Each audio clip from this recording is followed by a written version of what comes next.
దేవుడు నువ్వు ప్రార్థన చేస్తానవా? మాకు అంత రావండి. మరి నీకు రోజు డబ్బులు పాస్టర్ గారు ఇచ్చాను కదా అప్పుడు ఇస్తారు. ఇప్పుడు ఎవరు ఎవరా డబ్బులు మీకు? మరి నీకు ఆరోగ్యం బాగోలేదు, ఇవన్నీ అయితే ఎవరు డబ్బులు ఇస్తారు నీకు? అవన్నీ ఇబ్బంది కదా. అవును.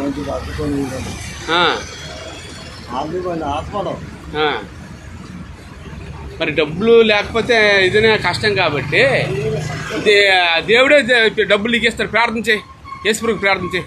తండ్రి నాయన నువ్వే డబ్బులు ఆయనకి ఏదో ఇవ్వండి ప్రభువా, ఏదైనా పోషించండి. పాప అమాయకుడు ఆరోగ్యానికి బాగోలేదు కాబట్టి ఏదో ఎంతో కొంత మీరు ఇస్తే వాళ్ళ ఎవరో ఒకరు దయించి ఇస్తే పేదవాళ్ళు బ్రతుకుతారు. సహాయం చేయండి. ఇదిగో ఈ డబ్బు ఉంచు, ఇంకా చాలామందిని ఇమ్మని ఏదో సహాయం చేయమని అడుగుతాం. ఓకే, ఆ డబ్బుని అలా ఉంచు. ఓకే, ఇంక కొంతమందిని అడుగుతాను, వాళ్ళు సహాయం చేస్తారు.